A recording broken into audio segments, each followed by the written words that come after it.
At my brother's wedding, I caught my husband and sister-in-law tangled in an affair. I looked at the groom. He just winked and said, "Relax, the real show's about to start." Hook asterisk, can you imagine catching your husband passionately kissing your soon-to-be sister-in-law in her wedding dress on your own brother's wedding day? It happened to me. But what came next? Well, that turned a celebration into a stage for the most brutal takedown you could ever imagine, and it completely redefined everything I thought I knew about family. Story asterisk, it was a beautiful, sunny day in New York City. The Plaza Hotel was absolutely stunning, draped in luxurious white silk and fresh flowers. Dazzling crystal chandeliers glittered, making everything sparkle like a fairy tale. Soft music filled the air, along with whispers of blessings. This was the big day for my brother, Liam, and his fiancée, Sophia. As Liam's sister, Chloe, I was bursting with happiness and pride. I stood in a corner of the grand ballroom, watching my brother in his impeccable tuxedo. His handsome face was just radiant with joy. Liam, 5 years my senior, had always been my protector.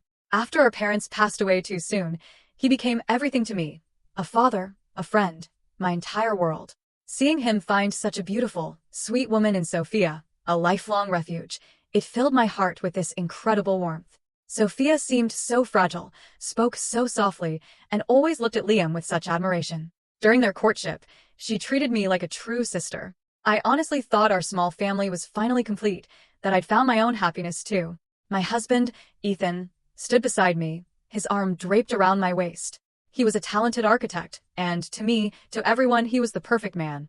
We'd been married for 5 years, a marriage that was truly the envy of all our friends. He was always so gentle, so attentive, my absolute rock through every storm. He gently squeezed my hand and whispered, "Your brother looks amazing today, and your sister-in-law looks like a dream. They're a match made in heaven." I smiled, leaning my head on his shoulder, feeling that familiar sense of calm wash over me. Yes, I agreed. I hope they'll be as happy as we are. I truly believed in that moment that I was the luckiest woman in the world. I had a brother who adored me, a wonderful husband, and soon, a lovely sister-in-law. I was living in this perfect, rose-colored bubble until, just a few minutes later, I burst it with my own hands. The ceremony was about to begin. I suddenly realized Ethan had been gone for a while. I wanted to snap a quick picture with the bride and groom before they headed to the altar. I scanned the room, but his familiar figure was nowhere. Maybe he stepped out for a call, I thought. So, I decided to walk alone towards the end of the hallway, where there was a small balcony overlooking the hotel's rear garden. It was a quiet spot. Maybe he was there. As I got closer, I heard whispers and a woman's giggle. That voice was all too familiar. My steps slowed.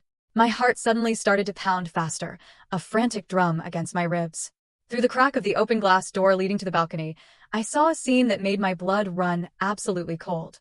My husband, Ethan, was there, and the woman he was holding in his arms, kissing passionately, was none other than the bride of the day, Sophia, my future sister-in-law. She was still wearing her immaculate white wedding dress, but now it looked utterly disgusting, utterly hypocritical to me. Time seemed to stop. My ears went deaf. All the surrounding sounds just vanished. All I could hear was the deafening sound of my heart shattering into a million pieces. I leaned heavily against the cold wall, trying to keep myself from collapsing. A lump formed in my throat, a wave of nausea rose in my chest. And then, their conversation reached my ears. Every single word was like a sharp knife, mercilessly stabbing the last shred of hope I had left. "You're very bold, babe. Meeting here at this hour," Sophia flirted, her hands still wrapped around Ethan's neck. Ethan scoffed, a laugh I had never heard from him, full of arrogance and disdain. "What are you afraid of? No one would ever imagine. Look at that stupid family of hers, busy running around like puppets, and her brother. That Liam, he's just a lovesick fool. We have everything under control." That stupid referred to me. A lovesick fool referred to my brother. I clenched my fists so tightly my nails dug into my flesh, but I felt absolutely no pain.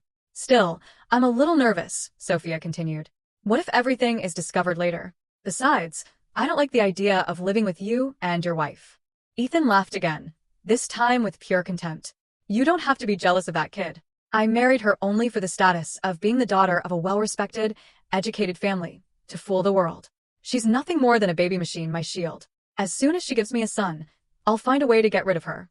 Soon, all of Liam's fortune will be ours. And then you can have whatever you want, my love." My love. Those 2 words struck me like lightning. I couldn't bear it anymore. My world, my beliefs, 5 years of love, everything had been shattered in an instant. I turned around and started walking like an automaton, not knowing where I was going. Tears streamed down my face, but I didn't have the courage to cry out loud. I just felt disgust. A profound, overwhelming disgust. Stumbling along, my mind a blank, I bumped into someone. Lifting my head through my tear-blurred vision, I saw a figure. It was my brother, the groom. Liam, seeing my pitiful state, furrowed his handsome brow. "Chloe, what's wrong? Did something happen?" I couldn't hold it in any longer. I threw my arms around him and burst into tears. Between choked sobs, I told him everything I had just seen and heard. I expected him to be furious, to run to that balcony and smash everything, to call off the wedding immediately. But he just listened to me in silence, gently patting my back with his large hand. When I stopped crying, he gently pushed me away and looked me straight in the eye. On his face, there was neither surprise nor anger, only a terrifying calm. He wiped my tears gently, then gave me a wink, a meaningful gesture that only we, as siblings, truly understood. He whispered in my ear a sentence I will never forget. "Don't worry. The main event is about to begin." Liam's words felt like a thunderbolt, leaving me so stunned I even forgot to cry. The main event, in such a critical situation, when my beloved brother was being betrayed on his wedding day by his fiancée and my husband. How could he say something like that so calmly? My mind was in chaos. I honestly thought the shock had been so great that he had lost his mind. Seeing me still standing there, dazed, Liam said nothing more. He simply took my hand firmly and led me towards the end of the hall, where the groom's waiting room was. He looked around cautiously, and only after making sure no one was there, pushed me inside and locked the door. The room was decorated with white ribbons and balloons, but the air inside was heavy and tense, almost suffocating. "Chloe, listen to me carefully." Liam turned and looked me straight in the eye. His expression was no longer one of terrifying calm. It was the seriousness and cold determination I only saw when he was making monumental business decisions. "I've known about all this for a long time." I froze. "For a long time? How? How was that even possible?" Liam sighed and pulled a chair over for me. "It was 3 months ago," he began. "I started to notice that something wasn't right. Sophia showed an excessive interest in the management of our company, constantly asking about projects or financial details, things a fiancé wouldn't normally care to know in such detail. And your husband, Ethan, acted with an abnormal familiarity with her. Subtle glances, small gestures, things only those involved would notice." A knot formed in my chest. While I was blind with happiness, my brother had been silently detecting the dangerous undercurrents. "I had a bad feeling," he continued. "So, I secretly hired a private investigator. And what they discovered was far more terrible than I had imagined. It wasn't just infidelity, Chloe. Behind it all was a meticulously calculated conspiracy." Liam opened his phone and showed me several photos and documents. There were pictures of Ethan and Sophia on secret dates in luxurious places. Bank statements showed large sums of money transferred from an unidentified account to Sophia's. And what horrified me the most was a detailed plan found in Ethan's emails. The plan was organized in phases. First, Sophia would seduce Liam with her beauty and false sweetness to marry him and officially become part of our family. At the same time, Ethan, as my husband, would use my trust to gradually leak internal company information. Their ultimate goal was that after the wedding, Sophia would convince Liam to entrust Ethan with the management of several important projects. That way, they could conspire to embezzle company funds, create ghost debts, and finally bankrupt the company our parents left us, to take everything. I felt the blood freeze in my veins. My 5 years of marriage, the love I had cultivated, had all been just a move in their plan. Ethan didn't love me. He had only used me as a pawn, a tool to carry out his dirty conspiracy. Romantic betrayal now turned into a deep, burning hatred. They hadn't just trampled on my feelings, they had tried to destroy our parents' life's work. "Then why? Why did you go ahead with this wedding, knowing everything?" I asked, looking up at my brother, my voice trembling. Liam looked at me, a sharp glint crossing his eyes. If I had broken off the engagement then, we would have only caught 2 small fish, Ethan and Sophia. The one pulling the strings from the shadows would have never been revealed. Besides, we didn't have enough evidence to expose their entire conspiracy. My brother had decided to turn the wedding itself into a trap, a grand stage where everyone could witness the play together. Liam squeezed my hand. "I have everything prepared, Chloe. The company's important assets have been transferred to a secure trust. The projects they're interested in are just shell projects with no value, and I've installed recorders and cameras everywhere. We just have to wait for them to expose themselves." I looked at my brother, feeling both immense pity and profound admiration. He had endured all of this alone, planning and counterattacking, while I was still blissfully happy in my false, rose-colored world. "Now, I need you." Liam's voice became more serious than ever. Your appearance, the fact that you discovered the truth at this moment, is a variable they didn't expect. But that will become our ace in the hole. Ethan and Sophia will only see you as a poor wife, heartbroken by betrayal. They will never suspect you right now. Keep playing that role. Keep crying. Pretend to be devastated. The more miserable you appear, the better. Can you do it? I quickly wiped my tears. The pain still burned in my chest, but now it had transformed into the fierce flames of hatred. My brother was right. This was no time to be weak. I wasn't just crying over my husband's betrayal anymore. I had to fight for justice for our entire family. I can do it. I nodded, my voice much firmer. Just then, there was a knock on the door. Mr. Miller, it's time for the ceremony to begin. It was the wedding planner's voice. Liam stood up and adjusted his bow tie. He looked at me and smiled, a smile full of confidence. All right, little sis. Let's go out there. The show is about to begin. Remember, you are not alone. Your brother is here. My brother opened the door, and we walked out together. As we reached the main hall, we saw Ethan and Sophia cheerfully talking with some guests, arm in arm. Upon seeing Liam and me, Ethan quickly approached with his usual concerned expression. Chloe, where have you been? I've been looking all over for you. I looked up at him, my eyes still swollen from crying. I said nothing, just shook my head and moved closer to my brother. Ethan seemed a bit puzzled by my coldness, but probably chalked it up to exhaustion. The music in the wedding hall suddenly became more solemn. The master of ceremonies announced in a powerful voice, and now, let's give a warm welcome to today's stars. The groom, Mr. Liam Miller, and the bride, Miss Sophia Reed. All the lights focused on them, and all eyes were filled with admiration. And as my brother, the groom, took that woman's hand, the woman who almost became my sister-in-law, to enter the hall, I smiled. My smile was probably the most perfect lie of my life. But it was also the smile that foretold the storm to come. Under the dazzling stage lights, my brother and Sophia looked like a perfect couple. Liam still wore a happy smile, but I knew it was just part of a flawless performance. She pretended to be shy and sweet, occasionally casting loving glances at him. She was an exceptional actress. They walked together down an aisle covered in white roses, to the incessant applause of hundreds of guests. I sat in the front row of the family section with Ethan by my side. He still had his arm around my shoulders, whispering sweet nothings to me from time to time. Aren't they beautiful? I hope we'll celebrate such a grand wedding anniversary, too. I just leaned on his shoulder in silence, pretending to be intoxicated by the romantic atmosphere. But in reality, I was struggling to suppress the nausea rising in my throat. Every one of his words and actions now felt repulsive to me. His hand on my shoulder, the same hand that had once caressed me with tenderness, was the same one that had embraced another woman just minutes before. The ceremony proceeded according to the usual protocol. The MC, with his syrupy voice, praised the predestined love story and the meeting of two souls. Hearing it, I almost laughed out loud. Destiny? Yes, a destiny woven with conspiracies and calculations. After the empty speeches, the moment for the exchange of rings finally arrived. An adorable flower girl, dressed in pristine white, came onto the stage with the wedding rings on a red velvet pillow. Liam and Sophia faced each other, ready to exchange their symbols of love. One moment. Suddenly, a voice from the audience broke the sacred moment. The entire hall held its breath, and all eyes turned to the person who had just spoken. It was a middle-aged woman. Her attire was quite elegant, but her face was filled with anger and pain. She was accompanied by an older man, probably her husband.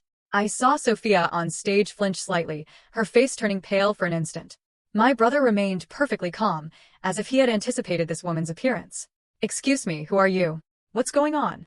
The MC tried to control the situation. The woman didn't answer, but walked directly onto the stage and stood in front of Sophia.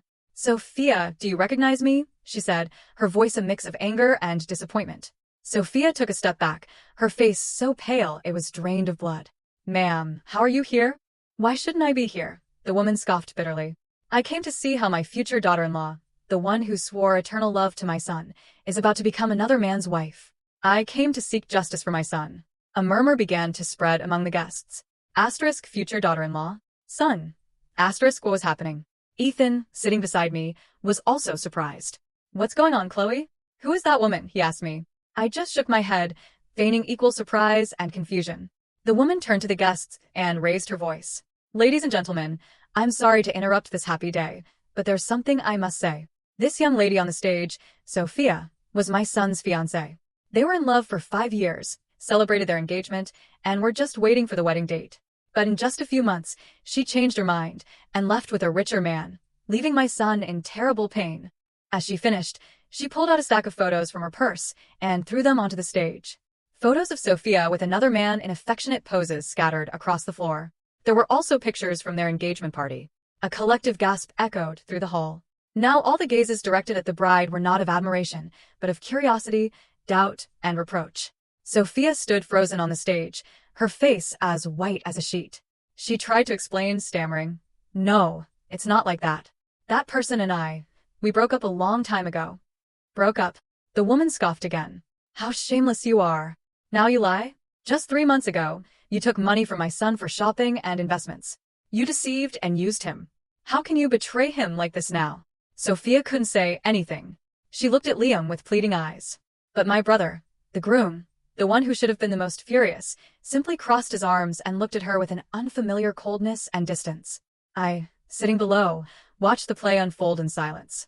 I knew this was the first act my brother had prepared. He had found the ex-boyfriend Sophia had abandoned and invited his mother here. He wanted to rip off Sophia's mask of innocence and purity in front of everyone. Seeing the situation getting out of hand, Sophia suddenly clutched her chest, staggered, and collapsed on the stage, feigning a faint.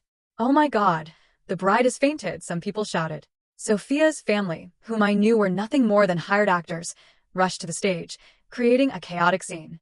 Amidst it all, Liam slowly walked over and looked down at the fainted Sophia. He showed no concern, but rather a slight, chilling smile.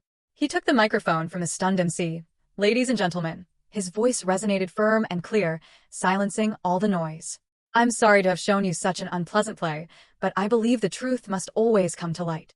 He glanced at Sophia, who was peeking at the crowd's reaction. "You act very well, Miss Reed, but I think it's time to end this farce." His words were like a bucket of cold water for everyone. Sophia, startled, quickly closed her eyes, but it was too late. Everyone had seen her. "And to make this play even more interesting," Liam continued, "I'd like to invite another special guest to the stage, someone who is very closely related to this charade." He looked towards where Ethan and I were sitting, and my heart started to beat faster. I knew it was our turn to take the stage. The stage lights suddenly swung directly onto Ethan and me, making us the center of attention.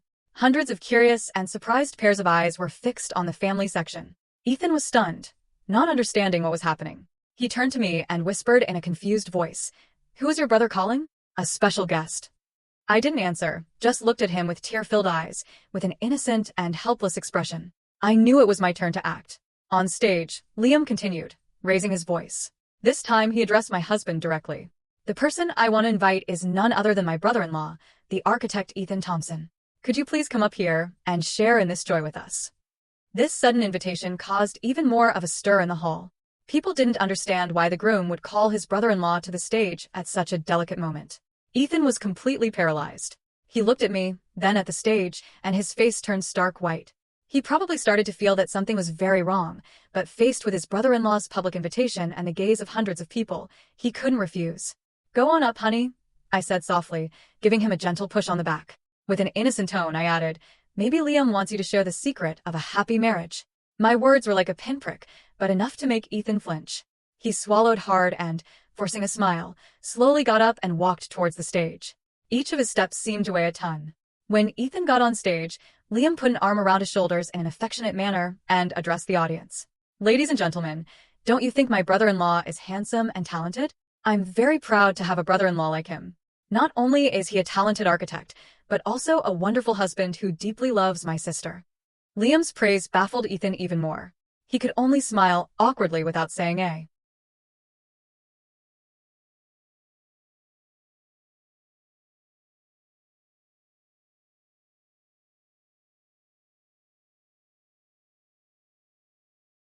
word. "And perhaps," Liam continued, his voice suddenly becoming meaningful, "he's so perfect that not only my sister loves him, but other women love him, too.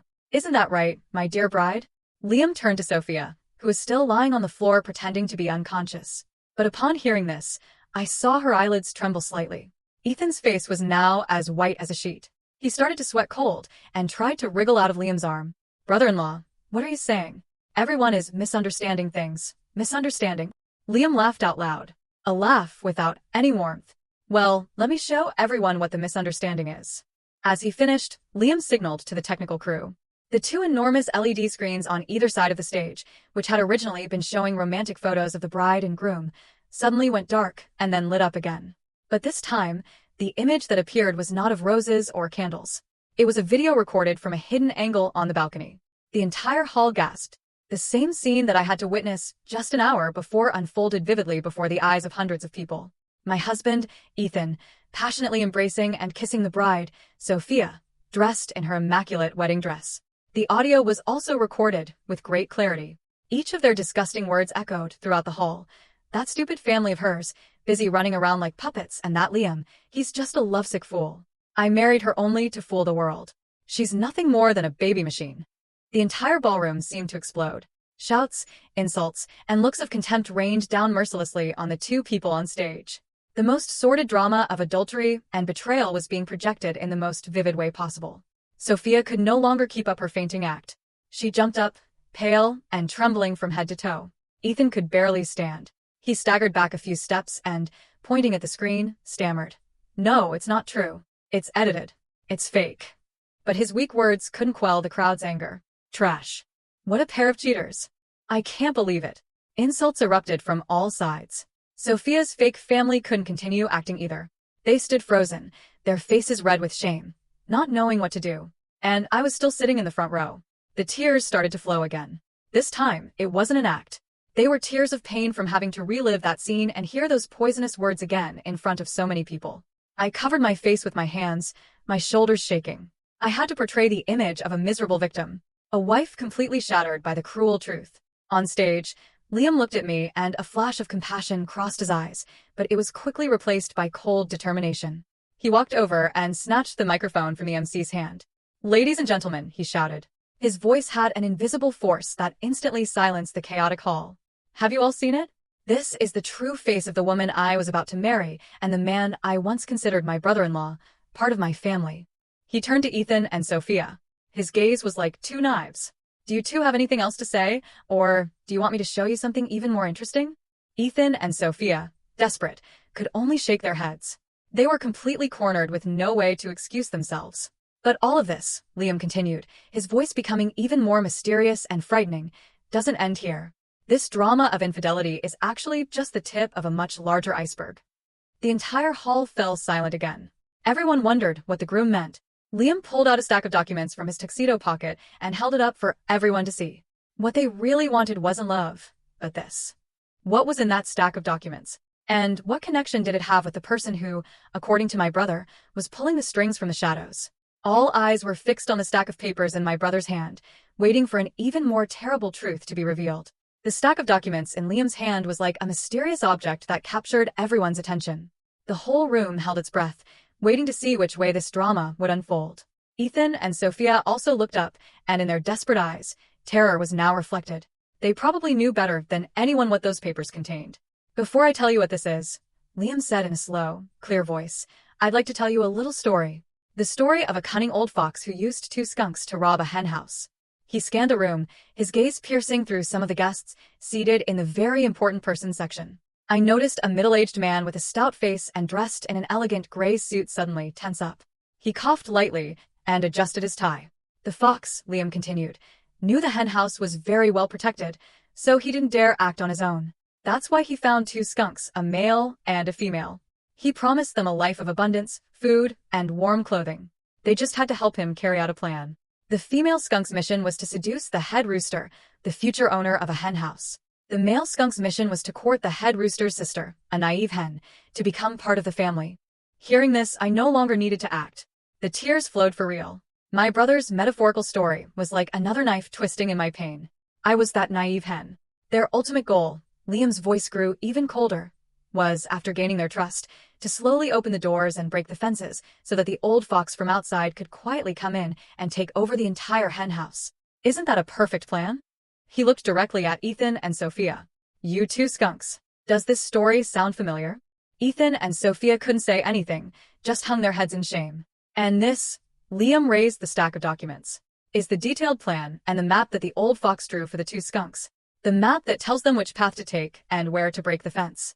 This is the complete plan to take over the Miller Corporation. Our parents' life's work." He flipped through the documents one by one, projecting their contents directly onto the big screen. Figures, charts, and dirty business strategies appeared clearly. Their plan was not limited to embezzling company funds. It included creating false scandals, undermining Liam's credibility, and fermenting internal divisions to finally create the conditions for a rival company to acquire the Miller Corporation at a bargain price. And the name of that rival company was also written in plain sight: Aurelian Holdings. The entire hall began to murmur again. Aurelian Holdings was not an unknown name in the business world. It was an emerging force that had risen rapidly with bold and controversial moves. And the man in the gray suit who had shown strange behavior before was none other than the CEO of Aurelian Holdings, Mr. Caldwell. Now, all eyes were on him. Mr. Caldwell turned pale, but tried to maintain his composure. He stood up, straightened his clothes, and tried to leave the room. Mr. Caldwell, where are you going in such a hurry? Liam's voice was like an invisible rope tying his ankles. The best part is yet to come. You wouldn't want to miss it. Mr. Caldwell turned and forced an awkward business smile. CEO Miller, I believe there's a misunderstanding. I have nothing to do with your... A moment before he left. I hesitated a bit, but finally nodded. In the end, I wanted to know if there was any sincerity left in him.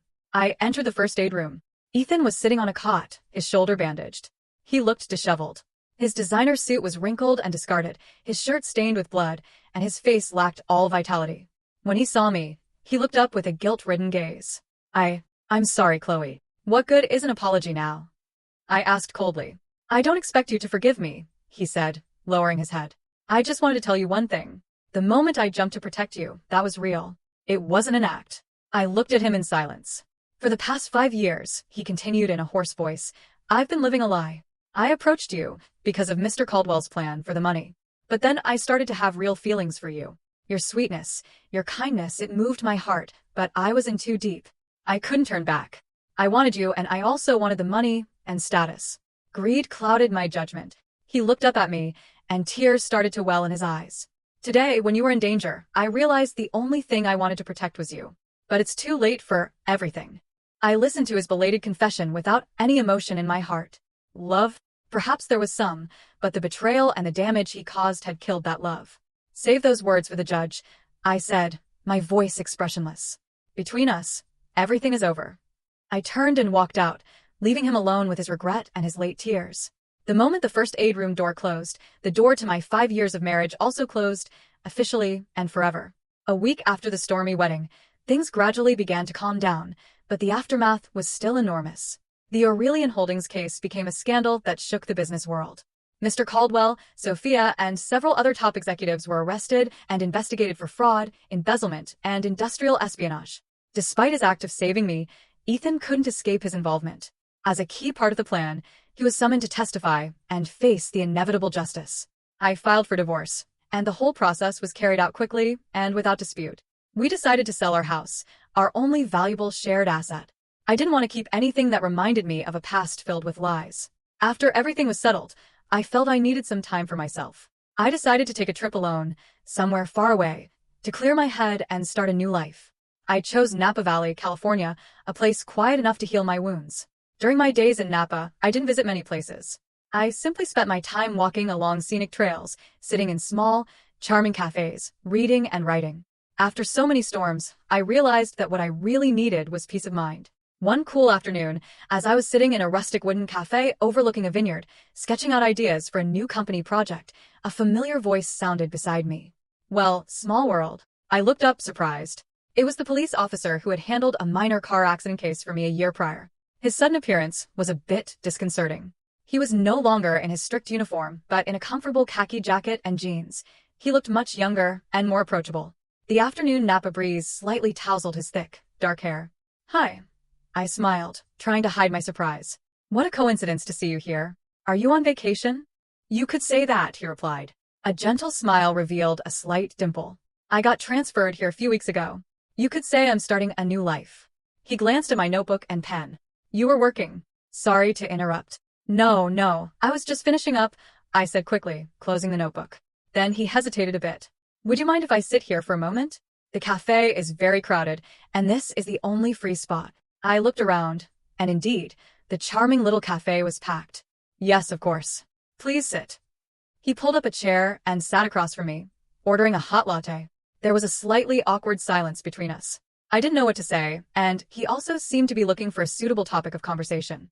At the wedding that day, he finally broke the silence. I saw everything. You were very brave. His words surprised me a little. I thought he had only been there to handle the arrest, and was surprised he had noticed other things. Thank you. Fortunately, it's all over now. I'm David, he introduced himself suddenly. Chloe, I replied. Nice to meet you, David. We started talking.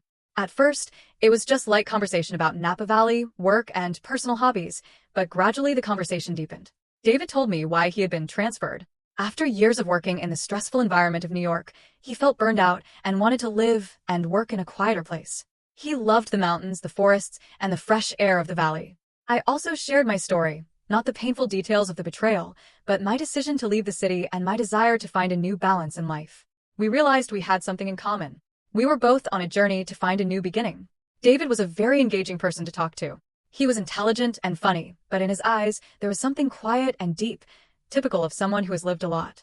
Talking to him made me feel very comfortable, a feeling I hadn't experienced in a long time. The sky began to darken, and the warm yellow lights of the cafe came on, creating a very romantic atmosphere. I don't know how long we were talking. It's getting late, David said, looking at his watch. I have to get back to the station. It was a pleasure talking to you, Chloe. You too, I smiled. Oh, this weekend. He hesitated again. I'm planning a hike in the hills, and I was wondering if you're not busy. Would you like to come? His invitation made my heart skip a beat. Hiking? I've never really done it. All the more reason you should try. He smiled. The air there is incredible. It helps to release all the stress. I thought for a moment and then nodded. Yes, I'd love to. After that chance encounter, David and I had our first date. We hiked in the mountains together, walked through vast pine forests, and discovered small, hidden restaurants in the alleys of St. Helena. With David by my side, I was no longer the woman who had to be strong, the one who had to distrust everyone. He gave me a strange sense of security and peace. He didn't ask about my past or make me relive painful memories. He just stayed by my side in silence, sharing the small joys of life with me. The feelings between us grew naturally and gently, like the morning mist in Napa. One evening, as we were sitting by Lake Berryessa, watching the tranquil water reflect the moonlight, David suddenly took my hand. Chloe, his voice was deep and warm. I know you've been through a lot. I don't want to stir up old wounds. I just want to say that if you'll let me, I'd like to be the person who writes a new chapter of your life with you. A chapter full of joy and happiness. I looked into his sincere eyes, and my heart was moved. Tears welled up again, but this time they were tears of happiness. I said nothing, just nodded and squeezed his warm hand tightly. 2 years later. Mommy, hurry up. Daddy and Uncle Liam are waiting outside. My little daughter Ava's cheerful voice sounded from the door. I smiled and adjusted the bow in her hair. Mommy's coming, my princess. I looked at myself in the mirror. I saw the image of a woman radiant with happiness. Today was a special day. It was my first wedding anniversary with David, and also the day the whole family was going to New York for the opening of a new branch of the Miller Corporation. My life had completely changed. After that fateful trip to Napa Valley, I found the true love and happiness of my life. David, after we had been dating for a while, decided to request a transfer back to New York to be by my side. He said that wherever I was, that was where his peace would be. We had a small, warm wedding on the beach with only our loved ones. My brother Liam also found his own happiness after all the storms. He fell in love with a kind teacher, and they recently had their first child, a healthy boy. The Miller Corporation, under Liam's leadership and with my support, grew spectacularly, becoming one of the leading companies in its sector. As the car drove along the familiar highway, Ava sat on my lap, chattering and pointing at everything she saw out the window. David, in the driver's seat, turned around from time to time to look at me and our daughter with a look full of love. When the car passed by a large prison, I suddenly fell silent. I knew that inside there were people paying for their mistakes. I had heard that Ethan was going to receive a reduced sentence soon for his good behavior. I also heard that Sophia had suffered a real mental breakdown and had been transferred to a psychiatric hospital for treatment. And Mr. Caldwell, old and sick, finally broke down behind bars. I no longer hated them. My heart was now filled with peace. All the hatred was behind me, and love and forgiveness had taken its place. The opening party was a great success. Amidst the bustling atmosphere, I received a beautiful bouquet of white roses with no sender's name. Inside was a small card with shaky handwriting, typical of an elderly person. Congratulations. May you be very happy. I knew who it was from. Probably someone, somewhere, was watching me and sincerely wishing me the best. That night after the party, when Ava was fast asleep, David and I stood on the hotel balcony looking at the bright lights of the New York night. He hugged me from behind and rested his chin on my shoulder. "Thank you," he whispered, "for coming into my life, for making my days meaningful." I smiled, turned around, and rested my head on his firm chest. "I should be more grateful. Thank you for healing all the wounds within me." We hugged in silence, fully feeling the happiness of the present. Life is truly like a long journey, with countless unpredictable forks. There were times when I thought I'd fallen into the abyss of despair. But it was in the darkest place that I found the light of my life, a new beginning, a new happiness. Everything was here in my arms. After the trip to New York, we returned to our quiet routine. Our small house was once again filled with Ava's laughter and the warmth of family. My brother Liam also came over often on weekends with his wife and son. Seeing my daughter and my nephew playing together, I felt my heart was completely healed. The past seemed very distant. Just an old story I remembered from time to time. The anonymous white roses and the card from the opening day, I simply regarded as a late apology from some relative of Ethan's. I didn't want to think about it or give it more importance. I put the card in a corner of a drawer and locked it, as if closing an old chapter of my life. But life is not always as calm as a lake. The first ripples began to form so subtly that at first I thought it was just my hypersensitivity, due to everything I had been through. Sometimes, while driving down the street, I had the feeling that a familiar black sedan was following me.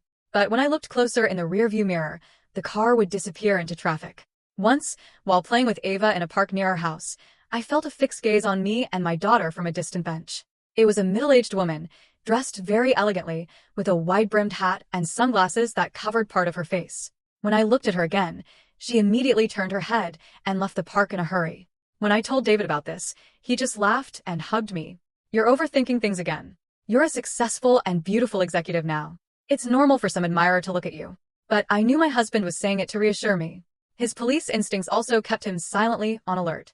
"I'll check the security cameras around the house. It never hurts to be cautious," he added.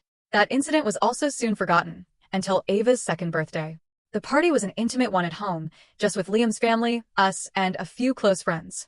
While everyone was cheerfully singing "Happy Birthday," the doorbell suddenly rang. David went to open it and came back with a beautifully wrapped gift box in his hand, but his expression was a bit strange.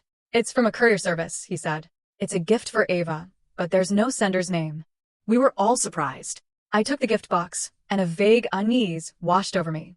The box was wrapped in high-quality gift paper, tied with a very elaborate pink silk ribbon. Clearly, the sender had taken great care. "Could it be from some business partner who appreciates you?" Liam guessed. I thought so, too. It was probably a business gift. I opened the box carefully under everyone's curious gaze. Inside, on a soft velvet lining, was a small and beautiful white gold bracelet, exquisitely crafted. The charm on the bracelet was a finely carved lotus flower with a small diamond in the center that sparkled under the light. It was a very valuable gift, but what made me freeze was not its value, but the small card that came with it. The handwriting on the card was soft, elegant, and very familiar. I opened the card with trembling hands, and inside was a single short line. "Happy birthday to our little one. From her grandmother." Our little one. From her grandmother. The word grandmother was like a lightning bolt that struck my mind. Who was the grandmother? My mother had passed away. My mother-in-law, David's mother, lives in the countryside and doesn't write with such refined handwriting, and certainly not my trembling ex-mother-in-law. I picked up the card and compared it with the handwriting on the card from the white roses I received at the opening. They were identical. It was the same person. A person who called herself my daughter's grandmother. "Chloe, what's wrong? You're as pale as a sheet," David said, shaking my shoulder with concern. I didn't answer, just showed him the card. David read the card and then furrowed his handsome brows. He picked up the bracelet and examined it carefully. "This is very strange," he said. "Who is this person? How does she know Ava's birthday and send such an expensive gift?" I collapsed into a chair, my mind in a mess. Scattered images suddenly came to my mind. The black sedan that followed me, the mysterious woman in the park, the anonymous white roses, and now a white gold bracelet with a note saying, "From her grandmother." All of this was not a coincidence. Someone, a woman, was silently watching my life and my daughter's. She knew a lot about us, was very rich, and called herself Ava's grandmother. But how was that possible? My mother had died years ago in a terrible car accident. I myself saw the photo from her funeral, and together with Liam, we held her burial. There could be no mistake. So, who was this woman?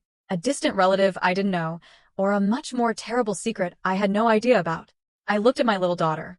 Ava was still laughing and chattering innocently, completely unaware of the storm that was silently brewing around her. I felt a lump in my throat. I would not allow anyone to harm my daughter. I had to find out the truth. Whoever that mysterious woman was, whatever her purpose was, I had to find her. The quiet life I had worked so hard to achieve seemed to be facing a new storm again. A storm that was blowing from the very past I thought I knew so well. The mysterious birthday gift completely shattered the cheerful atmosphere of the party. After all the guests had left, only we and Liam's family remained at home. My brother examined the bracelet, his face as serious as mine. "This is not a simple matter," he said in a low voice. "A custom-made baby bracelet like this, white gold with a diamond, must cost tens of thousands of dollars. This person is no ordinary individual." My sister-in-law, a wise and delicate woman, also spoke up. "Couldn't it be someone from your ex-husband's family, Chloe? Maybe they're trying to get close to the child that way." "Impossible." I shook my head firmly. "They have no reason to. And more importantly, this handwriting isn't theirs."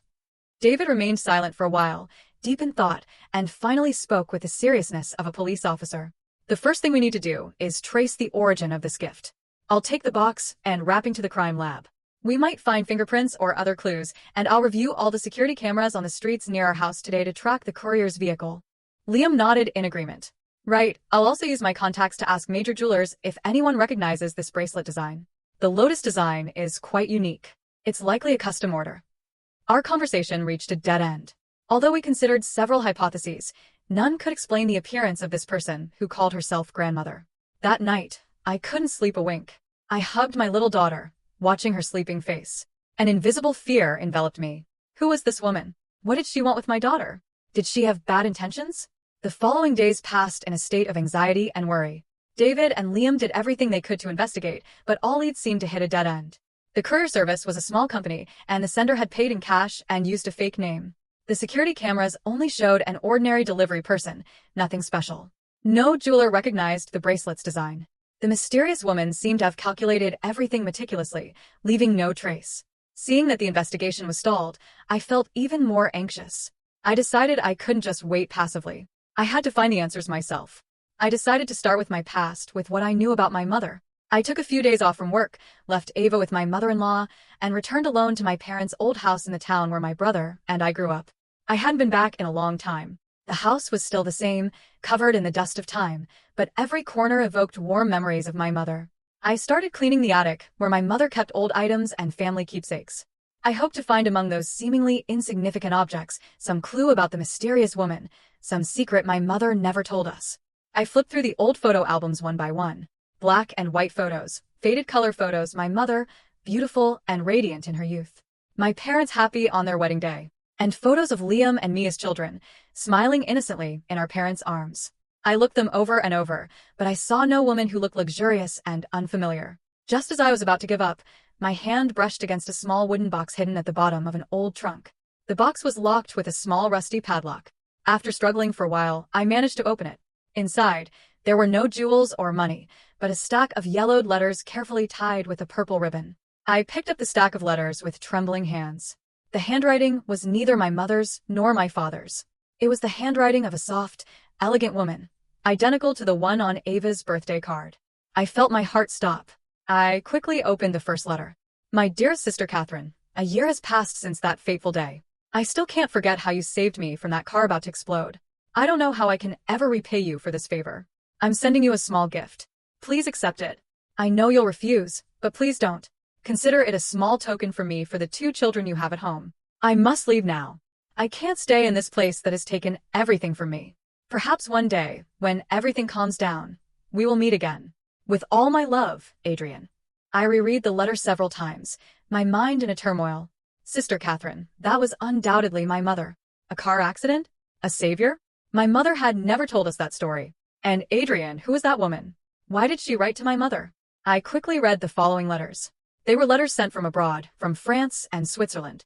Adrian told my mother about her new life, her loneliness, the torment of having had to leave her home. She always asked about Liam and me, and she always sent us expensive gifts. Gifts that my mother probably never told us we had. The last letter was dated about 5 years ago, and the handwriting was a bit shakier. "Sister Catherine, I believe my time is short. This illness has tormented me for too long. My only regret is that I never came back to take care of my 2 children. I know I don't deserve to. I abandoned them. But please, sister, love them for me. Tell them that wherever I am, their mother will always be watching over them and loving them. I am sending you this key. It is the key to a personal safe deposit box in a Swiss bank. Inside is all the fortune I have amassed. Please give it to my children when they are older. Consider it the final compensation from a sinful mother. Goodbye, my sister, my friend, and my savior, Adrian. The letter fell from my hands. My whole body was shaking. Children, mother, the whole truth, an incredible truth, was slowly revealing itself before my eyes.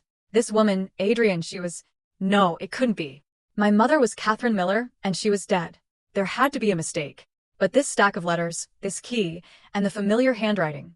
I sat there, stunned, in the middle of the dusty attic. My mind filled with confusion. The past I knew, the identity I believed in, everything suddenly felt blurry and strange. A huge family secret, a secret buried for over 20 years, was about to be opened, and it was directly related to me. That night, I couldn't sleep a minute. The stack of Adrienne's letters and the small key lay silently on the desk, but my mind was a whirlwind. Her mother, 2 children, those phrases repeated over and over, stabbing deep into my heart. I tried to dismiss the crazy idea that Liam and I were not the biological children of the woman we always called Mom. But everything fit together in a terrifying way. Written 5 years ago, and no one knows what situation she's in now. David is right, Liam continued. What we need to do now is look for evidence here first. The safe deposit box key is the most important clue. It's very likely that the fortune Mom Adrian left not only contains money, but also something that can expose Mr. Caldwell's crimes. But that's a Swiss bank, I said worriedly. Their bank secrecy laws are the strictest in the world. Even if we have the key, I don't think I can just go and open it myself. Leave it to me, Liam said with a determined look. I have a lawyer friend who specializes in international law. I'll ask him to find a solution. It might take time, but it's not impossible. While Liam handled the Switzerland issue, David and I decided to start from another angle, looking for former witnesses who worked at Riva's Jewelers at the time of the accident. 25 years is a long time, but surely there were still people who knew what happened. People who had to keep silent due to Mr. Caldwell's oppression, bribery, or threats. Our search was very difficult. Many people had moved. Many had passed away. Those who remained, upon mentioning the names Riva's, Jewelers, and Mr. Caldwell, all shook their heads in fear and refused to talk. Mr. Caldwell's power and cruelty had cast such a large shadow that it had oppressed them for decades. After several days of desperate searching, we finally had a stroke of luck. We found Mr. Paul, the retired former chauffeur of the Riva's CEO's family.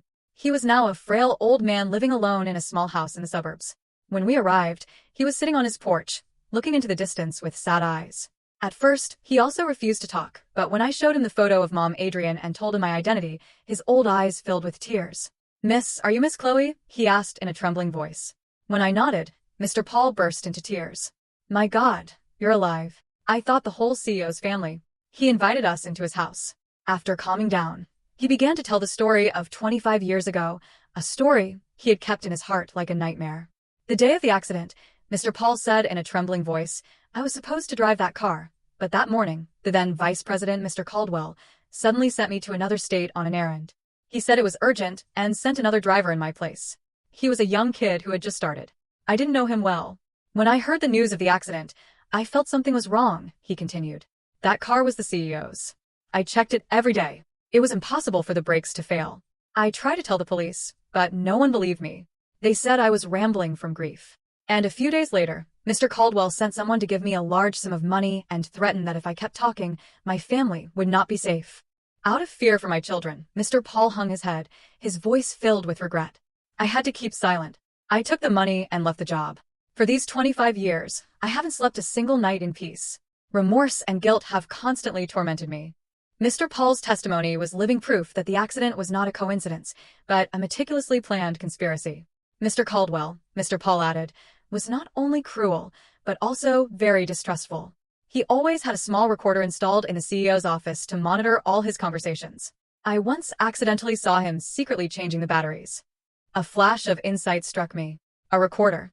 If it was still there, it was very likely that it had recorded important conversations, evidence that could expose Mr. Caldwell's crimes.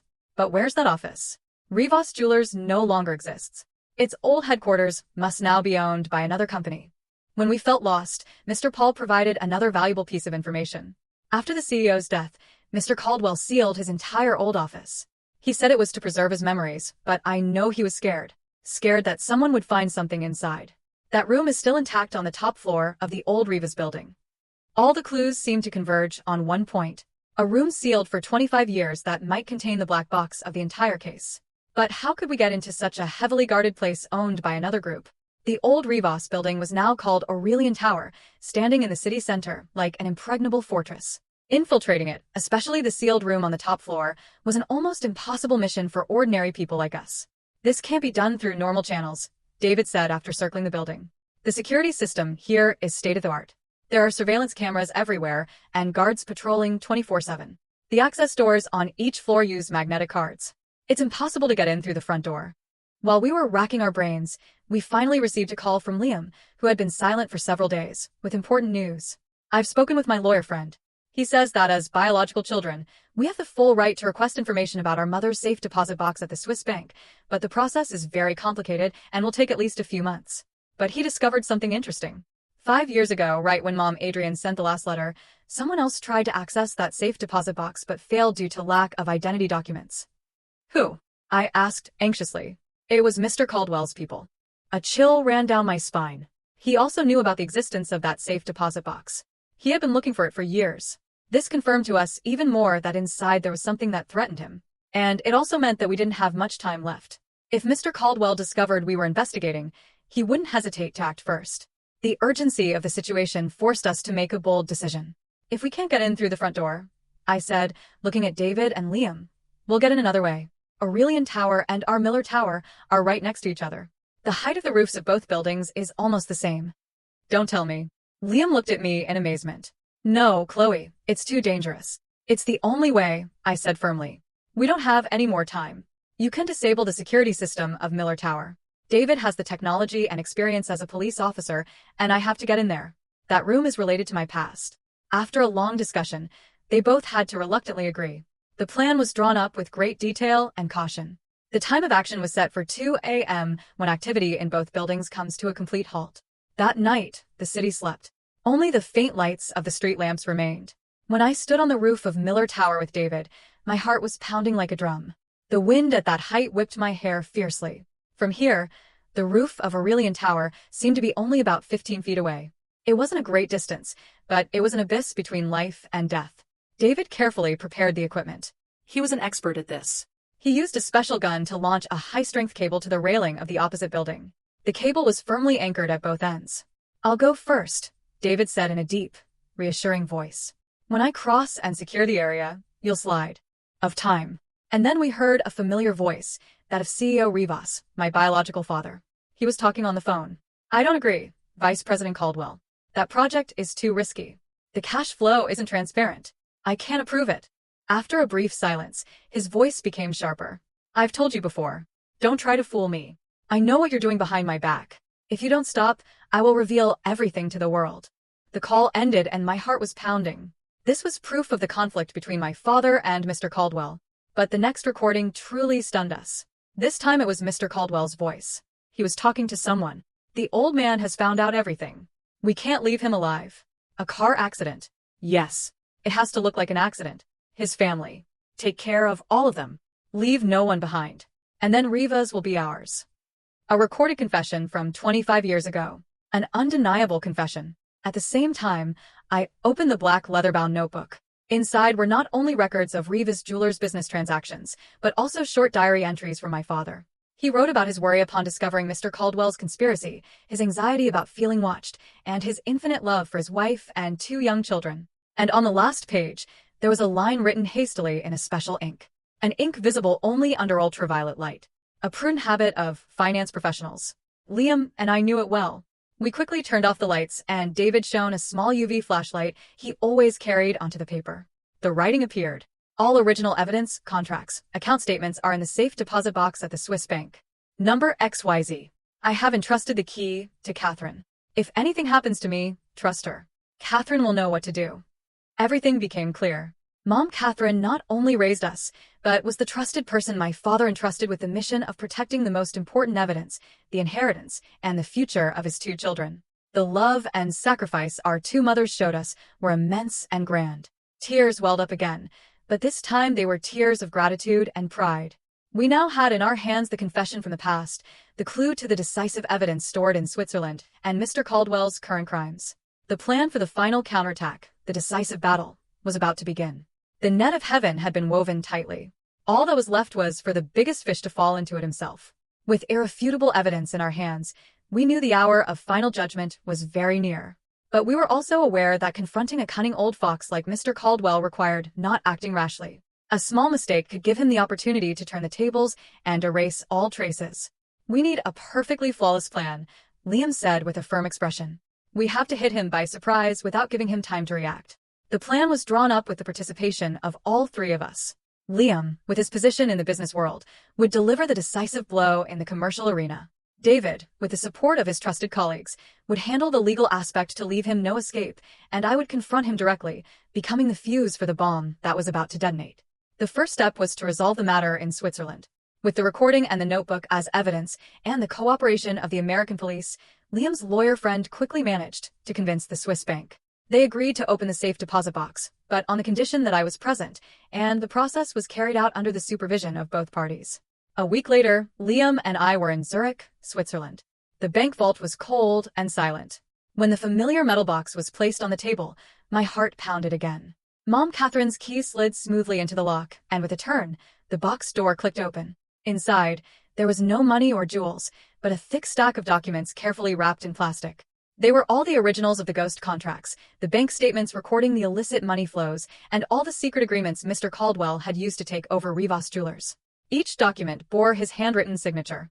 This was the ultimate weapon, the final sword that could end that demon's career. With the lawyer present, we made copies of all the material and immediately sent them to David. Everything was ready. Upon our return to the United States, the atmosphere was tense. Mr. Caldwell, after the failed intrusion attempt at Aurelian Tower, seemed to have sensed the danger. He began to exhibit defensive behavior. The number of his bodyguards doubled, and all his meetings were strictly controlled.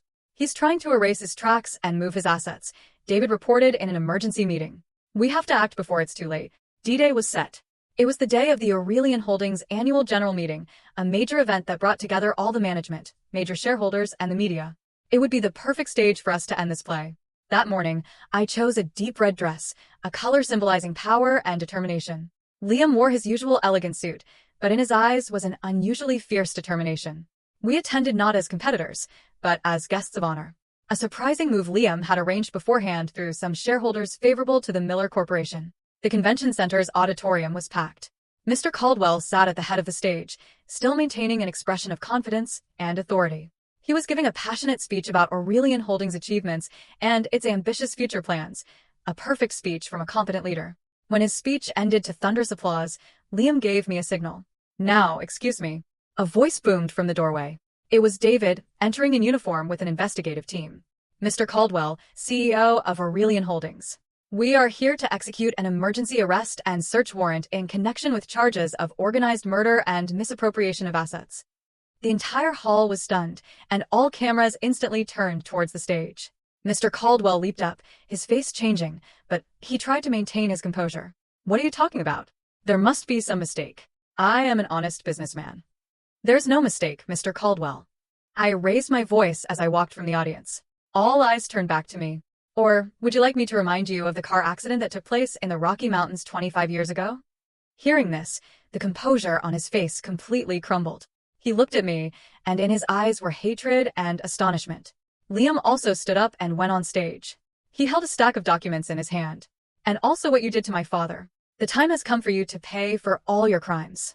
Liam signaled to the technical crew, and on the giant screen behind Mr. Caldwell, instead of growth charts, images of documents, contracts, and bank statements appeared.